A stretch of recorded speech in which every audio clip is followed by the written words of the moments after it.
Today I'm going to be making these incredible pull-apart chive dinner rolls that are such a hit in my family that even my picky brother-in-law loved them. First we're going to make tangzong, a Japanese milk bread that adds moisture and a richness to the dough, which is really nice. So in a small saucepan, we're going to whisk half a cup of whole milk and half a cup of water with 1/3 cup of flour over medium heat until it thickens into a paste that kind of reminds me of watery mashed potatoes. So scrape this into a large bowl, set it aside, and let it cool down until it's room temperature. While we're waiting, we're going to proof 1.5 teaspoons of active dry yeast by dissolving it in 2 tablespoons of warm milk. Now that our tangzong is cooled, we're going to get going on our dough.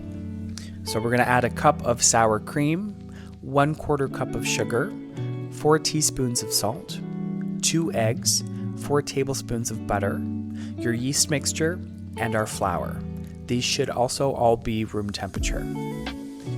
Now I should have mixed the wet ingredients before adding it to the flour, but it will all incorporate while I knead the dough, so don't be too concerned if you did the same mistake. Now this is a pretty sticky dough, so if you do have a stand mixer, I'd suggest you use it. However, I like getting my hands dirty, so I'll be kneading it by hand.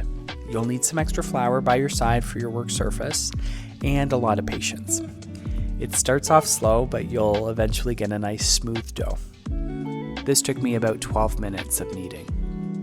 Lightly flour a clean bowl and let your dough rise for about 1 to 2 hours or until it's doubled in size. So after cleaning up a bit, we're going to prep our 13 by 9 inch metal pan by generously coating the sides with butter. I used parchment paper to spread it, but you can use a brush or whatever works for you. When that's done, I'll get to our chives. We'll need about half a cup of finely chopped chives.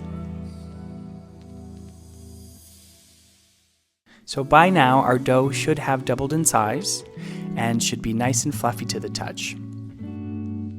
Let's get this onto our lightly floured surface and punch down the dough to get rid of any of those big air pockets. Then we're just going to press and pull the dough into about a 12 by 12 inch square. It doesn't have to be exact because we'll be rolling this out shortly. So we're going to then evenly coat the entire surface with our chives. Then we're going to do a small fold and then roll the remaining dough onto itself. Then we're going to roll this out and cut it into 24 even squares. I use a pizza cutter because it's super easy, but you can use a knife if you like that better.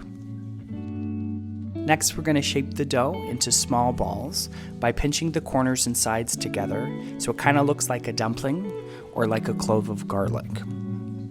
Then on an unfloured surface, you're going to cup your hand around the ball and kind of roll it around until it's smooth and the surface should be a little tighter. Once you're finished, we're going to cover and set aside for about 45 minutes to an hour, and then we're going to let these rise again. This would be a good time to preheat your oven to 375 Fahrenheit. Now before we put these in the oven, we're going to brush them with an egg wash from a well-beaten egg, then season them with freshly cracked pepper and coarse salt. Let these cook for 20 to 25 minutes or until they're golden brown. Now once they're done and still hot, we're going to brush them with a nice coating of butter and then we'll let them cool before serving. Now these rolls taste so good and they fill your home with such an awesome smell.